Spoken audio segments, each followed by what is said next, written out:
સુરતથી દ્વારકા જતા પરિવાર સાથે મુસાફરી કરી રહેલા યાત્રિકોને લઈ જતી કારનો કાલાવાડ જામનગર રોડ પર ભયંકર અકસ્માત સર્જાયો હતો।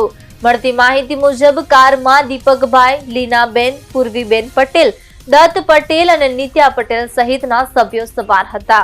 અકસ્માત એટલો ગંભીર હતો કે કારને ભારે નુકસાન પહોંચ્યું હતું।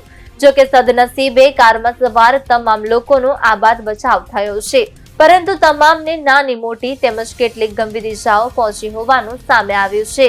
અકસ્માત બાદ સ્થાનિક લોકો તાત્કાલિક મદદ માટે દોડી આવ્યા હતા અને ઇજાગ્રસ્તોને સારવાર માટે નજીકની હોસ્પિટલમાં ખસેડવામાં આવ્યા હતા। આ ઘટના બાદ પરિવારમાં ચિંતા અને રાહત બંનેનો માહોલ જોવા મળ્યો હતો, કારણ કે ગંભીર અકસ્માત હોવા છતાં તમામ લોકો સુરક્ષિત બચી ગયા છે।